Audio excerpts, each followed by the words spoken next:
ಶಿಕ್ಷಕರು. ಅದಕ್ಕೆ ಈ ಒಂದು ಶಿಕ್ಷಣಕ್ಕಾಗಿ, ಸಮಾಜಕ್ಕಾಗಿ, ಪ್ರಗತಿಗಾಗಿ ರಾಧಾಕೃಷ್ಣ ಅವರು, ಸರ್ವಪಲ್ಲಿ ರಾಧಾಕೃಷ್ಣ ಅವರು ಬಹಳಷ್ಟು ಶಿಕ್ಷಕರ ಬಗ್ಗೆ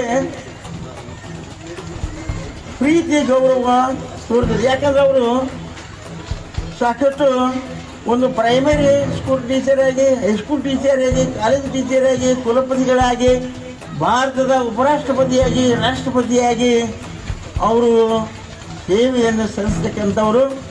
ಇಡೀ ತಮ್ಮ ಜೀವನದ ಒಂದು ಹುಟ್ಟುಹಬ್ಬವನ್ನು ನನ್ನ ಹಬ್ಬ ಮಾಡಬೇಡ್ರಿ, ನಮ್ಮ ಶಿಕ್ಷಕರ ಹಬ್ಬವನ್ನು ಆಚರಣೆ ಮಾಡಿರಿ ಅಂತೇಳಿ ಅವರು ಹೇಳಿದಾಗ ಇವತ್ತ ಅವರಿಲ್ಲ, ಆದರೆ ಅವರ ಒಂದು ಉಸಿರು, ಹೆಸರು ಇವತ್ತು ಅಮರವಾಗಿ ನಮ್ಮ ನಾಡಿನಲ್ಲಿ, ದೇಶದಲ್ಲಿ, ವಿದೇಶಗಳಲ್ಲಿ ಇವತ್ತು ಸಾಕಷ್ಟು ಪ್ರಸಾರಗೊಂಡಿದೆ. ಹಾಗಾದರೆ ಅದರ ಜೊತೆಗೆ ಅನಿ ಬೇಸೆಂಟ್ ಅವರು, ವಿದೇಶಿಯವರು, ಇವರು ಕೂಡ ನಮ್ಮ ಶಿಕ್ಷಣ ಬಗ್ಗೆ, ನಮ್ಮ ಶಿಕ್ಷಣದ ಏಳಿಗೆ ಬಗ್ಗೆ ಸಾಕಷ್ಟು ಶಾಲೆಗಳನ್ನು ತೆರೆದಾರ ಮತ್ತು ಅವರು ಸಾಕಷ್ಟು ಶ್ರಮಿಸ್ಯಾರ. ಆಮೇಲೆ ಸಾವಿತ್ರಿ ಪುಲೆ ಅವರು ಈ ದೇಶದ ಪ್ರಪ್ರಥಮವಾದಂಥ ಶಿಕ್ಷಕಿ ಅಂಥವ್ರು ಇವತ್ತ ಇಡೀ ದೇಶದ ಒಳಗೆ ಒಬ್ಬ ಶಿಕ್ಷಕಿಯಾಗಿ ಹೆಣ್ಣು ಮಕ್ಕಳಿಗೆ ಸಮಾನತೆಯನ್ನು, ಶಿಕ್ಷಣವನ್ನು ಮತ್ತು ಅವರ ಒಂದು ಬದುಕನ್ನು, ಜೀವನವನ್ನು ಹಾಕಿಕೊಟ್ಟಂಥ ಭದ್ರ ಬುನಾದಿ ಸಾವಿತ್ರಿಬಾಯಿ ಪುಲೆಯವರು.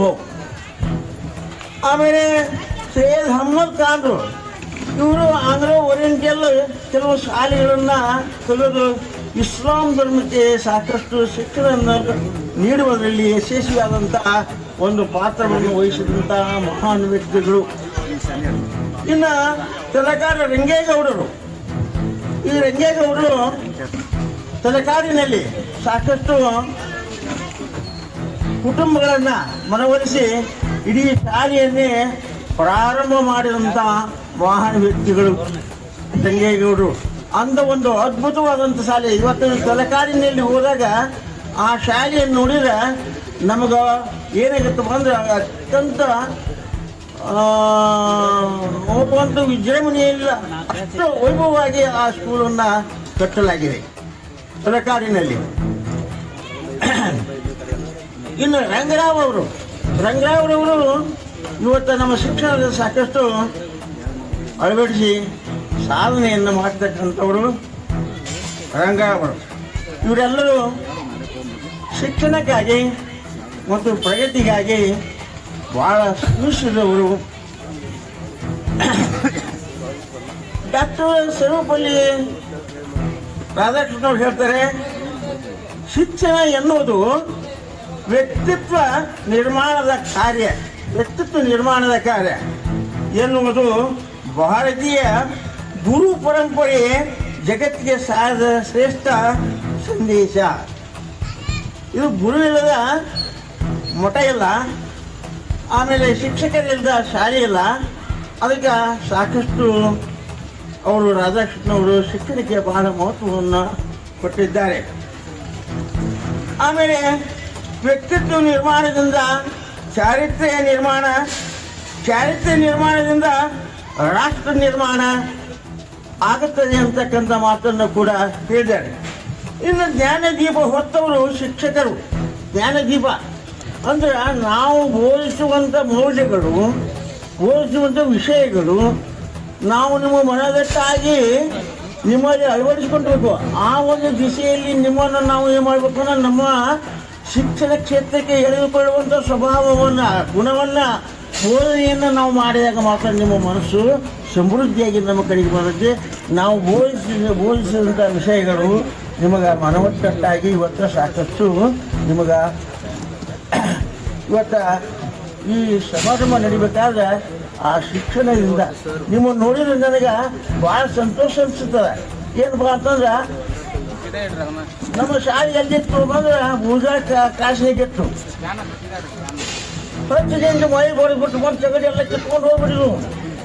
ಕಿತ್ಕೊಂಡು ಹೋದಾಗ ನಾವು ನಮ್ಮ ಶಾಲೆ ಶಿಕ್ಷಕರು ಎಲ್ಲರೂ ಕೂತ್ಕೊಂಡು ಬೂದಾಳಗ ಅಲ್ಲಿ ಇಲ್ಲಿ ಹುಡುಕಾಡಿ ಅವ್ರು ತಗಡು ತುಂಬೋದು ನಿಮಗೆ ತಗಡು ಹಾಕಿ ಆಮೇಲೆ ಶಿಕ್ಷಣ ಬೋಧಿಸುವಂಥ ವ್ಯವಸ್ಥೆಯನ್ನು ಕೂಡ ನಾವು ಮಾಡ್ತೀವಿ. ಅಂದ್ರೆ ಒಂದು ಕಠಿಣ ಒಂದು ದಿಶೆಯಲ್ಲಿ ನೀವು ಶಿಕ್ಷಣ ಪಡೀರಲ್ಲ, ಅಂತ ಶಿಕ್ಷಣ ಪಟ್ಟವ್ರು ನಿಮ್ಮಂತ ಪುಣ್ಯವಂತರು ಯಾರಿಲ್ಲ. ಎಂತೆಂಥ ವರ್ಗ ಒಳಗಿದ್ದೀರಿ ನೀವು, ಎಂತೆಂಥ ಉದ್ಯೋಗ ಒಳಗಿದ್ದೀರಿ ನೀವು, ಎಂತೆಂಥ ಒಂದು ವ್ಯಕ್ತಿತ್ವವನ್ನು ಬೆಳೆಸಿಕೊಂಡಿರಿ. ನಿಮ್ಮ ನೋಡಿದ್ರೆ ಬಹಳಷ್ಟು ನನಗೆ ಆನಂದ ಅನಿಸ್ತದೆ. ಏನು ನುಗ್ಗಿದ್ದಪ್ಪ ಇವರು ಎಲ್ಲರೂ ಒಂದು ಅಂದರೆ ಇವತ್ತೆಲ್ಲರೂ ಕೂಡ್ಕೊಂಡಿರಲ್ಲ. ನಿಮ್ಮನ್ನು ನೋಡಿದಾಗ ನನಗೆ ಭಾಳ ಆನಂದ ಅನಿಸ್ತದೆ. ಆ ಆನಂದಕ್ಕಾಗಿ ನೀವು ಏನು ಮಾಡ್ತೀವಿ ಅಂದರೆ ಕಾಂಬಿನೇಷನ್ಯಾಗ ಉಪ್ಪಿಟ್ಟು ಸೀರೆ ಕೊಟ್ರಿ. ಆ ಉಪ್ಪಿಟ್ಟು ಸೀರೆ ನೀವು ಇವತ್ತು ಅದಿಷ್ಟು ನಮಗೇನಾಗೈತಿ ಅಂದ್ರೆ ಭಾಳ ಆನಂದ ಅನಿಸೈತಿ, ಭಾಳ ನಮಗೆ ಸಾಕಷ್ಟು ಇರುತ್ತೆ. ಯಾಕಂದ್ರೆ ನಾವು ಭಾಳಷ್ಟು ವಿದ್ಯಾರ್ಥಿಗಳನ್ನ ಗುರ್ತಿಡೇ ಇದಕ್ಕಾಗಿಲ್ಲ ನಮಗೆ. ಹಾಗೆ ಮುಖದ ಮ್ಯಾಗ ಇವರು ಕೊಲೆದವ್ರನ್ನು, ಕೊಪ್ಪದವ್ರನ್ನು, ಹಿರೇಮಠವನ್ನು, ಒಂಟಿಮಠ ಅನ್ನೋ ಬೈಗೇರನ್ನು ಹಿಂಗೆ ನೋಡಿದ್ವಿ ನಾವು. ಇಷ್ಟ ಉಳಿದು ನಮಗೆ ಏನು ಮುಖ ನೋಡಿವಿ ಅಡ್ರೆಸ್ ಗೊತ್ತಾಗಲಿಲ್ಲ. ಯಾಕಂದ್ರೆ ಈಗ ನಿಮ್ಮ ಒಂದು 20-30 ವರ್ಷದವರೆಗೆ ಇದ್ದಿದ್ದಿಲ್ಲ, ಈಗ ನೋಡಿರಲ್ಲ ನನಗೆ ಭಾಳ ಸಂತೋಷ ಅನ್ಸೈತಿ. ನಾನು ಭಾಳ ನಿಮ್ಮನ್ನು ನೋಡಿದಾಗ ನನಗೆ ನಮ್ಮ ಹೆಣ್ಣು ಮಕ್ಕಳು ಕೇಳಿದ್ರೆ ನೀವು ಏನು ಮಾಡಿರಿ, ಎಷ್ಟು ವರ್ಷ ಸರ್ವಿಸ್ ಮಾಡಿ ಅಂತಂದು. ನಾನು 1984-85 ಶಾಲೆಯಲ್ಲಿ ಇದ್ದಾಗ ನನಗೇನು ವಿದ್ಯಾರ್ಥಿಗಳು ಅದು ನನ್ನ ಸಂಪತ್ತು, ಅದೇ ನನ್ನ ಬಂಗಾರ, ಅದೇ ನನ್ನ ಬೇರೆ. ಅದು ಬಿಟ್ಟು ನಾನು ಏನು ಸಂಪಾದನೆ ಮಾಡಿಲ್ಲ, ನಾನು ಮಾಡೋಕ್ಕೂ ಆಗೋದಿಲ್ಲ. ನಿಮ್ಮನ್ನ ಏನು ಮಾಡೀನಪ್ಪ ಅಂದ್ರೆ 18 ವರ್ಷದವರೆಗೆ ಜೋಪಾನ ಮಾಡೀನಿ. ನಿಮ್ಮ ರೆಕ್ಕೆಗಳ ಹೊಲ್ತವು, ನಿಮ್ಮ ರೆಕ್ಕೆಯಿಂದ ಹಾರಾಡಿರಿ. ಇವತ್ತು ಬೇಕಾದಲ್ಲಿ ದುಡ್ಡು ನಿಮ್ಮ ಸಮರ್ಥವಾಗಿ ಮಾಡಿ. ನಾನು ಏನು ಮಾಡೋಂಗಿಲ್ಲ. ಮಕ್ಕಳನ್ನು ಆಸ್ತಿಯನ್ನಾಗಿ ಮಾಡಬೇಕಾದ್ರೆ ಮಕ್ಕಳನ್ನೇ ನಾವು ಸಂಪತ್ತುಗೊಳಿಸಬಾರ್ದು. ಮಕ್ಕಳನ್ನು ಶಿಕ್ಷಣ ಕೊಟ್ಟು ಅವರೇ ನಮ್ಮ ಸಂಪತ್ತನ್ನು ನಾವು ಮಾಡಬೇಕು. ಮಕ್ಕಳೇ ನಮ್ಮ ಸಂಪತ್ತು. ಮಕ್ಕಳು ಬಿಟ್ಟು ನಮ್ಗೆ ಏನಿಲ್ಲ. ನೀವು ನೋಡಿದಾಗ ನಮಗೇನು ನಮಗೆ ನಾವು ಯಾವಾಗಲೂ ಬಂಗಾರ ಬೇಡಿ ಅಂತ ಹಾಕ್ಕೊಂಡಿಲ್ಲ ನಾವು. ಆದರೆ ನೀವೇ ನಮಗೆಲ್ಲ ಬಂಗಾರ ಬೇಡಿ. ಇಂಥ ಒಂದು ವ್ಯವಸ್ಥೆಯನ್ನೇ ನಾವು ಕೊಟ್ಕೊಂಡು ಬಂದವರು. ಅದೀಗ ಇಂಥ ಒಂದು ಸಮಯ ಸಂದರ್ಭದಲ್ಲಿ ಜ್ಞಾನದ ದೀಪ ಹೊತ್ತವರು ಶಿಕ್ಷಕರು, ಸಮಾಜ ಮಾರ್ಗದರ್ಶಕರು ನೀವು. ಅಬ್ದುಲ್ ಕಲಾಂ ಸಾಹೇಬರು ನಮ್ಮ ರಾಷ್ಟ್ರಪತಿಗಳು, ಆಗಿನ ರಾಷ್ಟ್ರಪತಿಗಳಾದಂಥ ಕಲಾಂ ಅವ್ರು ಹೇಳ್ತಾರೆ, ಭಯ ಭಕ್ತಿಯಲ್ಲಿ ಓದಿದ ಮಕ್ಕಳು ಮುಂದೆ ದೊಡ್ಡ ದೊಡ್ಡ ಹುದ್ದೆಗಳನ್ನು ಏರಿದಾಗ ನನ್ನ ಕಣ್ಣಿಗೆ ನೆಮ್ಮದಿಯ ನಿದ್ದೆ ಹತ್ತುತ್ತದೆ. ಅವ್ರ ಕನಸು ಎಂತ ಆಯ್ತು, ಹಗಲ ಕನಸು ಬಿಟ್ಟು ನಮ್ಗೆಲ್ಲರಿಗೆ ರಾತ್ರಿ ಕನಸು ಬಿದ್ದು ಅವ್ರು ಹಗಲ ಕನಸು ಕಾಣ್ತಿದ್ರು. ಯಾರು? ಅಬ್ದುಲ್ ಕಲಾಂ ಅವರು. ಅದ್ರ ಕನಸು ಕಾಣ್ರಿ ನೀವು. ನಿಮ್ಮ ಗುರಿಯನ್ನು ತಲುಪ್ರಿ, ನಿಮ್ಮ ಗುರಿಯನ್ನು ಇಟ್ಕೊಳ್ರಿ.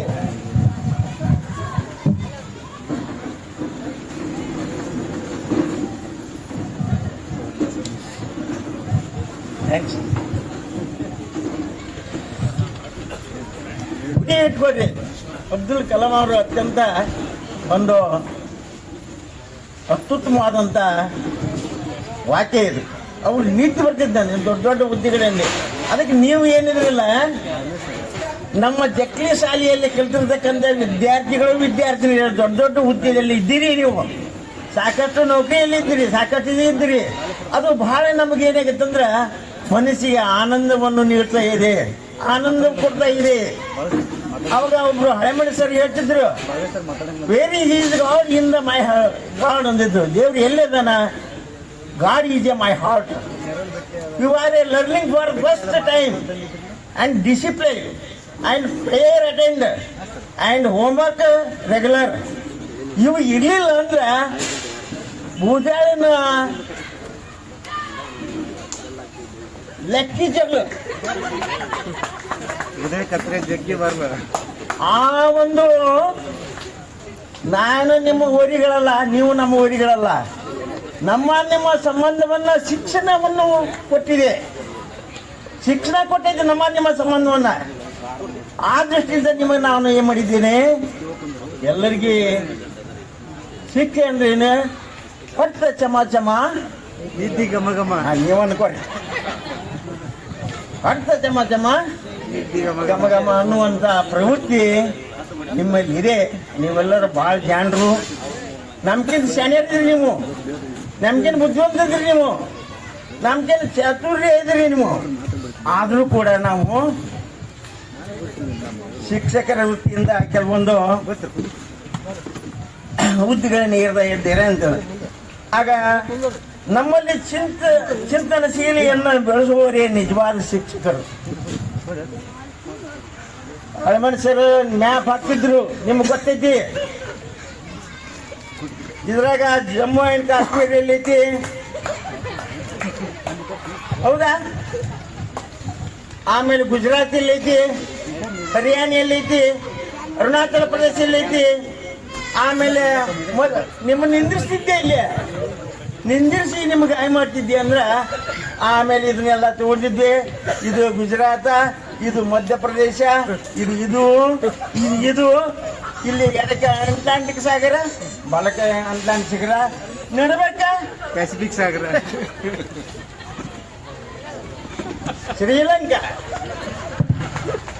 ಶ್ರೀಲಂಕಾ. ಈ ರೀತಿಯಾದಂಥ ಮಕ್ಕಳಿಗೆ ಪರಿಪಾಠವನ್ನ ನಕಾಶೆಯನ್ನು ಮನಮುಟ್ಟುವಂಥ ರೀತಿಯೊಳಗ ನಾನು ಹೇಳಿಕೊಡ್ತಿದ್ದೆ. ಅದು ಎಷ್ಟರ ಮಟ್ಟಿಗೆ ತಾವು ಅಳವಡಿಸ್ಕೊಂಡಿದೆ ಅನ್ನೋದು ನನಗೆ ಗೊತ್ತಿಲ್ಲ. ಆ ಒಂದು ಉಪಾದ ಅಂತಿದ್ದಾರೆ. ಇವೇನಿದೆ ಉಪಾದ ಅಂತಂದ್ರಲ್ಲಿ ಭಾಳ ಮಂದಿ ಆಶ್ಚರ್ಯಗೊಳ್ತೀವಿ. ಅಂದರೆ ಪೂರ್ವ, ಪಶ್ಚಿಮ, ದಕ್ಷಿಣ, ಉತ್ತರ ನಡುವೆ ಬರ್ತಕ್ಕಂಥ ಉಪದಿಕ್ಕುಗಳು, ಇವುಗಳನ್ನು ಕೂಡ ಮಕ್ಕಳಲ್ಲಿ ಪರಿಪಾಠವನ್ನು ನಾವು ಮಾಡಿಸ್ತಿದ್ದೆ. ಇಂಥ ಒಂದು ಮಾಡಿಸಿದಾಗ ಶಿಕ್ಷಣದ ಒಂದು ಅರಿವು, ಶಿಕ್ಷಣದ ಒಂದು ತಿರುಳು, ಶಿಕ್ಷಣದ ಒಂದು ಅಭಿರುಚಿ, ಶಿಕ್ಷಣದ ಒಂದು ಮಹತ್ವ ಮಕ್ಕಳಲ್ಲಿ ಅಡಗುತ್ತಿತ್ತು. ಅದಕ್ಕೆ ಜೀವ ಹೆತ್ತ ತಾಯಿ, ಬದುಕು ಕಲಿಸಿದ ತಂದೆ ಮತ್ತು ಸಂಸ್ಕಾರ ನೀಡಿದ ಗುರು, ಈ ಮೂವರನ್ನು ಒಟ್ಟಿಗೆ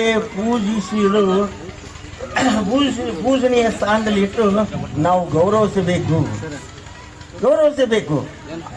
ಜಗತ್ತಿನಾಗ ಯಾವ ಸಿಗೋದಿಲ್ಲ, ಇವು ಮೂರು ಸಿಗೋದೇ ಇಲ್ಲ. ಎಲ್ಲವೂ ಸಿಗ್ತಾವು, ತಂದೆ ತಾಯಿ ಸಿಗೋದಿಲ್ಲ, ಗುರುನು ಸಿಗೋದಿಲ್ಲ. ಅಂಥ ಮೂರು ಸ್ಥಾನವನ್ನು ನಾವು ಇವತ್ತು ಅಳವಡಿಸಿಕೊಂಡು ಅವ್ರ ಪೂಜೆ ಸೇವೆಯನ್ನು ಮಾಡಬೇಕು. ವಿದ್ಯಾರ್ಥಿಗಳೇ, ನಿಮ್ಮ ತಂದೆ ತಾಯಿಗಳನ್ನು ಚೆನ್ನಾಗಿ ನೋಡ್ಕೊರಿ, ಅವ್ರಿಗೆ ಆರೋಗ್ಯ ನೋಡ್ರಿ. ಅವರು ನಿಮ್ಮನ್ನು ಸಾಕಿ ಸಲುವೆ ದೊಡ್ಡ ಸ್ಥಾನದಲ್ಲಿ ಮಾಡಿದ್ದಾರೆ. ಅಂಥ ಅದ್ಭುತವಾದಂಥ ಶಕ್ತಿ ನಿಮ್ಮಲ್ಲಿ ಇದೆ. ಸಮಯ ಅಭಾವ ಐತಿ, ನನಗೂ ಗೊತ್ತಾಗ್ತು. ನನಗೂ ಗೊತ್ತಾಗ್ತು, ನಾನು ಮಾಡ್ತೀನಿ. ಈಗ ಸ್ಥಾನದಲ್ಲಿ ಇಟ್ಟಿದ್ವಿ. ಭಾಳ ಸಂಸ್ಕೃತಿ ಹೆಗ್ಗಳಿಕೆಯಾಗಿದೆ ಇದು. ಇನ್ನು ಅಕ್ಷರದ ಅವ್ವ ದೇಶದ ಮೊದಲು ಶಿಕ್ಷಕಿ. ದೇಶದ ಮೊದಲು ಯಾರು ಅಂದ್ರೆ ಸಾವಿತ್ರಿಬಾಯಿ ಫುಲೆಯವರು. ಸಾರಾಬಾಯಿ ಫುಲೆಯವರು ಸಮಸ್ತ ಮಹಿಳೆಯರಿಗಾಗಿ ಅಕ್ಷರ ಕಲಿಸಲು ಮತ್ತು ಸಮಾನತೆಯನ್ನು ಬದುಕು ಕಟ್ಟಿಕೊಡಲು ಬಹು ದೊಡ್ಡ ಶಕ್ತಿಯಾಗಿ ಬಂದರು. ಅದಕ್ಕೆ ಮಾಸ್ತರ್ ಕೈಯಾಗ ಮೈಕ್ ಕೊಡಬಾರ್ದಂತೆ, ಯಪ್ಪ ಮಂಗ್ಯರ ಕೈಯಾಗ ಮಾಣಿಕ್ ಕೊಡಬಾರ್ದಂತ. ನೀವು ಏನು ಹೇಳಿದ್ರು ನಮ್ಮ ಚಟ ನಾವು ಬಿಡಂಗಿಲ್ಲ. ನಾವು ಆಟ ಮಾತಾಡವ್ರ ಸಮಾಜ ಬದುಕು ಕಟ್ಟಿಕೊಡಲು ಒಂದು ದೊಡ್ಡ ಶಕ್ತಿಯಾಗಿ ಬೆಳೆಸಿದ್ರು. ಸಾಕು, ಯಾಕಂದ್ರೆ ಭಾಳ ಮಾಡ್ತಾರೆ. ಊಟ ಟೈಮ್ ಆಗೈತಿ, ಈಗಾಗಲೇ 2 ಹಾಕಿ ಬಂತು. ಇನ್ನೂ ಮಾತಾಡೋರು ಸಾಕಷ್ಟು ಮಂದಿ ಅದಾರ. ಇನ್ನು ನನಗೇನು ಬಲ ಮಾತಾಡೋರು ಅದಾರ. ಅದಕ್ಕೆ ಅವ್ರಿಗೂ ಸಮಯ ಕೊಡೋಣ. ಅದಕ್ಕೆ ಶಿಕ್ಷಣ ತಜ್ಞರಿಗೆ ಒಂದು ಮಾತು ಕರೆಯೋದಿದೆ. ಹೇಳ್ತಾರೆ, teaching proportions teach all the other the proportions. ಅಂದರೆ ಎಲ್ಲ ವ್ಯಕ್ತಿಯನ್ನು ಕಲಿಸುವ ಮೂಲ ವ್ಯಕ್ತಿ ಅಧ್ಯಾಪಕ ವೃತ್ತಿ ನಮ್ಮದು ಅತಿ. ಅದಕ್ಕೆ student life is A golden life ಅಂತಾರೆ. ನಿಮಗೆಲ್ಲ ನೋಡಿಬಿಟ್ಟು ನನಗೇನು ಬಂಗಾರ ಜೀವನ ಅನಿಸ್ತತಿ. ನಮ್ಮ ಜೀವನ ಅಷ್ಟೇನು ಇದಿಲ್ಲ. ಯಾಕಂದ್ರೆ ನಾವು ಈಗಾಗಲೇ ಶ್ರಮಿಪಿಸ್ತೇವೆ. ನಿಮಗೆಲ್ಲ ಮುಖ ನೋಡ್ತೇವೆ, ನಿಮಗೆಲ್ಲ ಇವನು ಹುಡುಗಪ್ಪ ಅಂದ್ರೆ ಲವಲವಿಕೆಯಿಂದ, ಆಸಕ್ತಿ, ಉತ್ಸಾಹದಿಂದ, ಹುರುಪಿನಿಂದ ಜಳ ಏನು ಮಕ್ಕಳು ಅಂದ್ರೆ ಬೆಳಕನ್ನು ಚೆಲ್ತಾವ ಅಂತ ನೋಡಿ ನನಗೆ ಭಾಳ ಖುಷಿ ಅನಿಸೈತಿ. ಇಷ್ಟು ವಿದ್ಯಾರ್ಥಿಗಳು ನಮ್ಮಲ್ಲಿ ಇದ್ರೆ ಅಂತೀನಿ ನಾನೀಗ. ಇಷ್ಟು ಮಂದಿ ಅಲ್ಲ ವಿದ್ಯಾರ್ಥಿಗಳು ಈ 96 97 ಸಾಲಿನೊಳಗಿದ್ರ ಅಂತ ನನಗನ್ಸೈತಿ. ಅಷ್ಟೊಂದು ಅದ್ಭುತವಾದ ಶಕ್ತಿ